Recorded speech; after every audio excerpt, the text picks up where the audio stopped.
No, thank you for Talking having about me.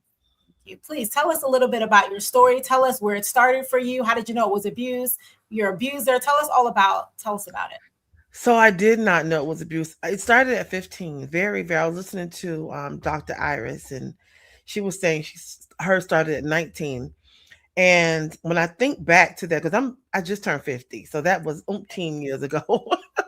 But it started at 15. I married my abuser at 19, and I finally broke free. I around 22, 23 years of age. Now I did not know it was abuse. Of course, I did not know what it was. I just knew that it didn't feel good. And it didn't start off with him just hauling off and hitting me. No, it started off with, buying me things and taking me here and taking me there and um just being the nicest, sweetest person ever. I did not have a lot of I had older brothers, but they were gone to the Navy. One was gone to the Navy, one was gone to the Army, and I didn't have a good relationship with one of them. And that actually was the first person who struck me that was a man. And so I endured sibling abuse well before another man put his hands on me. And so the people who I was around, that was normal. It was normal for a man to hit you, or abuse you or verbally abuse you. So I didn't have anyone to go to. I actually had a good friend at the time. I mean, the years have gone by now, but I had a good friend at the time who we were close, and I was asking her, telling her what was going on. She said, "Well, I'm going through the same thing. I don't know what to do, but you better stay because he takes care of you." And but the first time he put his hands on me, we were sitting in the car. He was talking to his friends, and I rolled down the window like I'm ready to go because I haven't been sitting in the car for a good little while. And he just looked at me with this look of disgust or pissed off or whatever.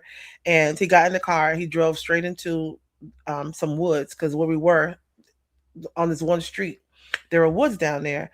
He got out the car, snatched me out the car, and just proceeded to punch me all in my head. My head was his target from that day to 9 years. He never hit me in my face. He never hit me anywhere else but in my head because he want people to see the bruises. Because around the community, he was this good guy. As we got older, the abuse got worse. It didn't stop until the day I left, actually. And the abuse went from him physically abusing me to now I'm trying to fight back because now I'm 20, 19, 20, and I'm like, okay, enough is enough. But the more I fought back, the worse it got.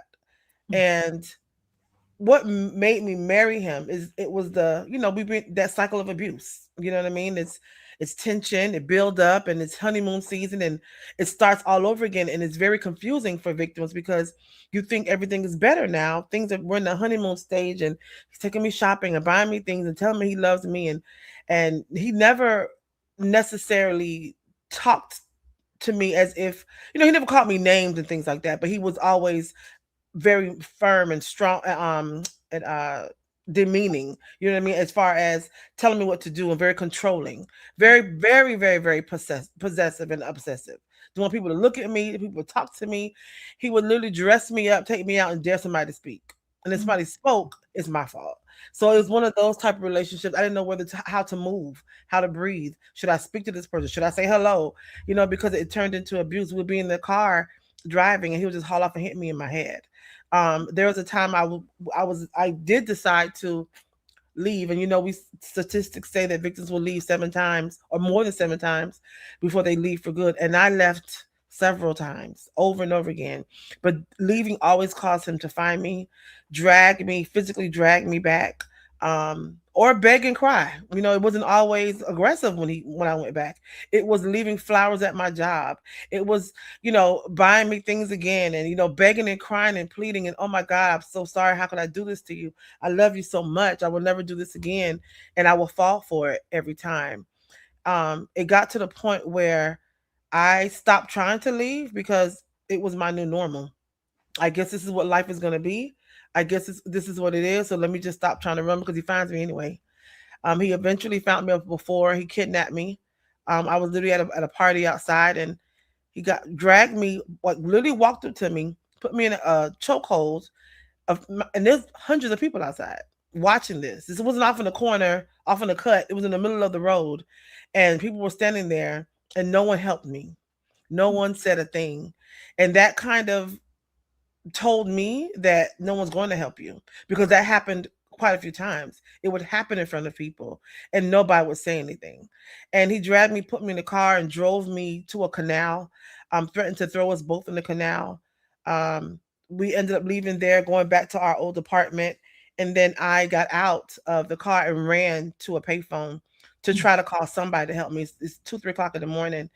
And as I'm at the payphone, it always reminds me of a horror story. I hear his footsteps, and I hear his Mhm. footsteps. He's running after me.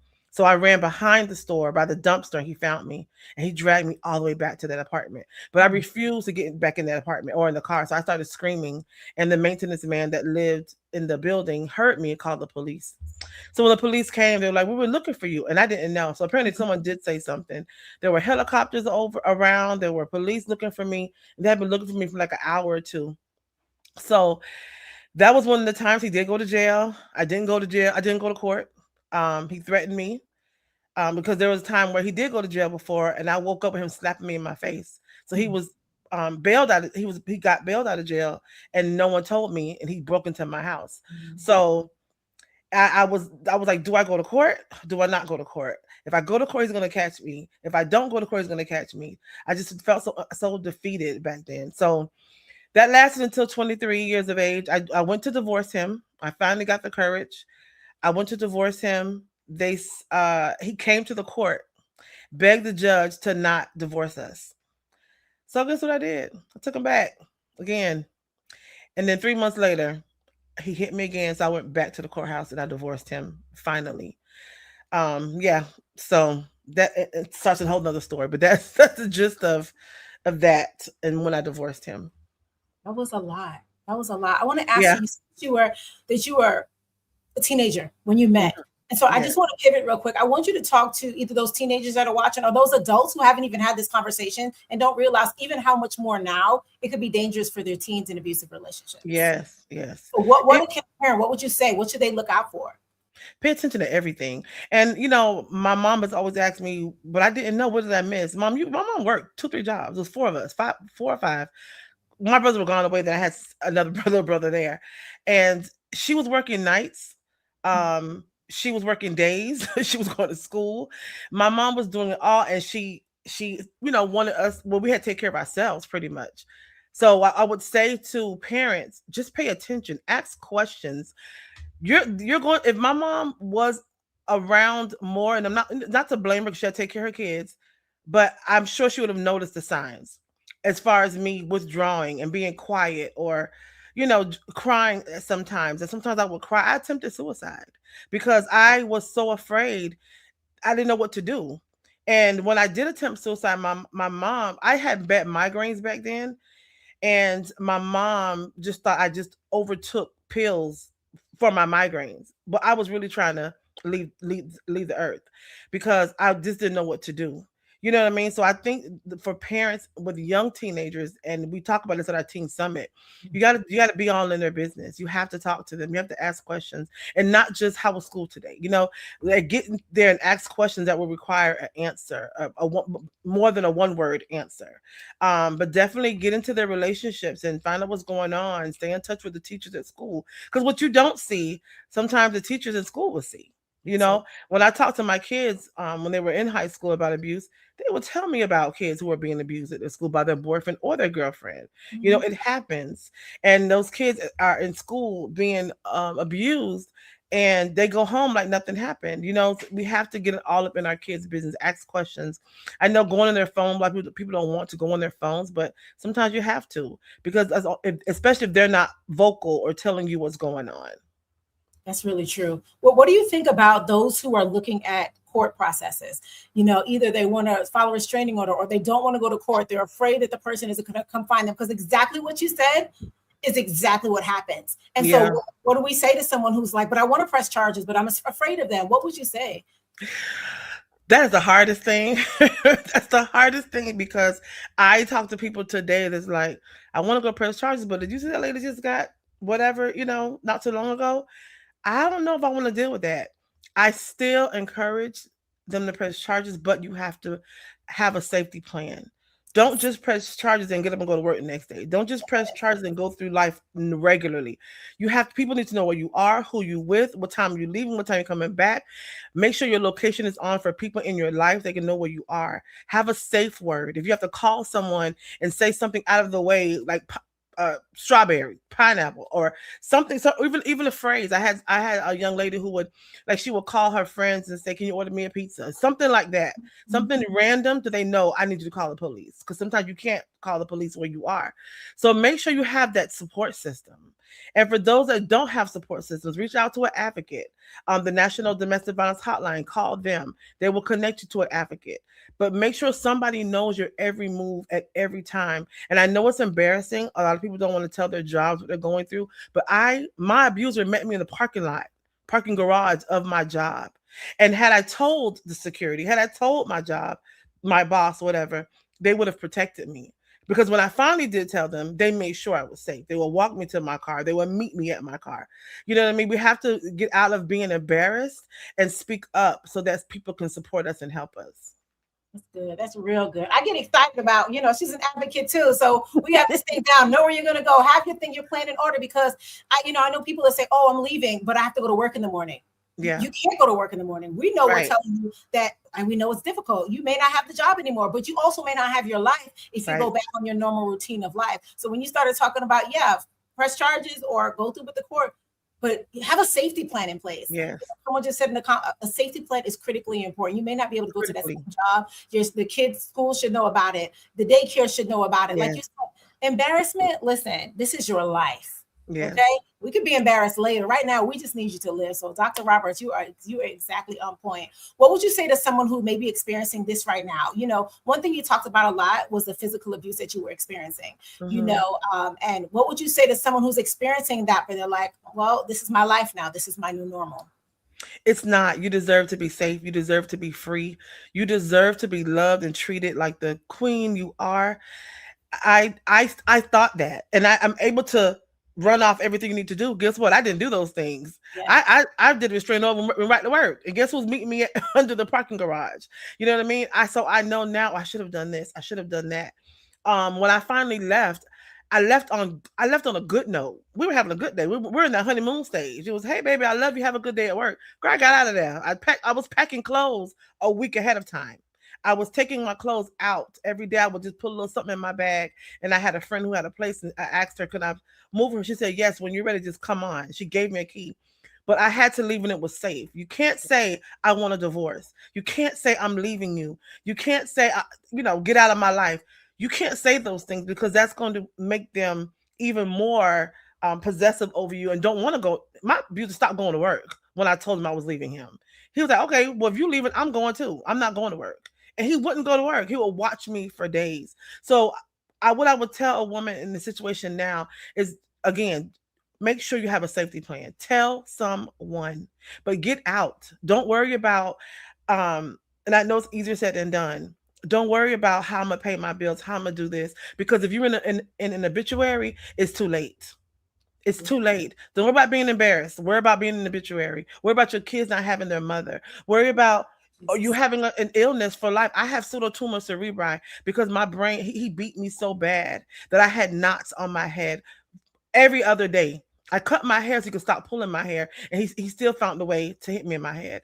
I have excessive fluid on my brain and will never go away. It's better, but it will never go away. And I suffer from motion headaches because I feel I just stayed too long. If I had us back then, I probably knew that I'm strong enough to leave, that I can do it, that there's resources, there's help out there. You know what I mean? So there's help. You're not alone. Reach out for help, reach out for support. There's women like us, organizations like us, and we got you. You don't deserve this. You don't have to stay in it. That was so good. Yeah, her organization is Pain to Purpose 76.org on Facebook and website as well. But before I let you go, please tell us what your life is like now. Because Honey, I got me a man, child. I about have it. Tell us about it. Tell us. I, I have been married to a wonderful man. He's of 24 years now. We have a bunch of beautiful children. Like I said, they're grown. Thank the Lord. And we have one more that's about to get out of here. He's 17, and we have three grandbabies and one more on the way. I am a founder of my nonprofit. I also run my own business. And I'm singing in church, worshiping, advocating, just doing what God has called me and saved me. That's the important part. Save me to do. So that's life right now. I'm trying to finish my book. I co-wrote a book with Miss Lisa. And I'm trying to finish my book that, is even after all these years, it's still hard to tap back into what happened and put those words on paper. But that's what I'm currently working on right now. I love that. I love that. And really quickly, before you go, how does your faith intertwine into your story? I know you've been married for 24 years, going on 25 next year, which is incredible. But how did that play a part in your first marriage? It didn't because, well, it did. Let me take that back. But he tried to suppress it. So let me tell you one of the things that happened. I went to our first lady. As soon as I got married, because he abused me before marriage. He told me he'll stop if I married him, and it kept going on. So I went to her. I said, I need help. How do I leave him, or what do I do? What am I doing wrong? And she asked me, what am I doing wrong? I'm sorry. She told me, ask me what I'm doing wrong, and I have to stand by my man. She said, are you doing this? Are you doing this? You got to make sure this is going on. You got to make sure this is going on, because if not, it must be your fault. And I knew then that I felt then, because it's not true. I don't want people to feel like you can't go to your church, because you can definitely can, but I just had the wrong person at the time. Um, but I felt then, being a young woman, that I couldn't go to anybody at church, because in my mind maybe they're going through the same thing too. You know what I mean? And I know she wasn't, because I loved our pastor at the time, but that's what I felt like, and I had to tap into my faith, because my mom raised me in the church. I knew who God was. I knew exactly who God was. So I did what all I knew how to do, and that was pray. I knew to pray. I had to trust God, and I kept talking to God. God, you didn't put me in this situation, but how do I get out? And I had to just stop and listen, and listen to his words and hear him, to find the strength to get out. I had to first remember who I was, Yeah. that I was a child of God, and I was strong enough to do it. But once I did, honey, you couldn't tell me nothing. Once I remember who I was, remember whose I was, that's all I needed.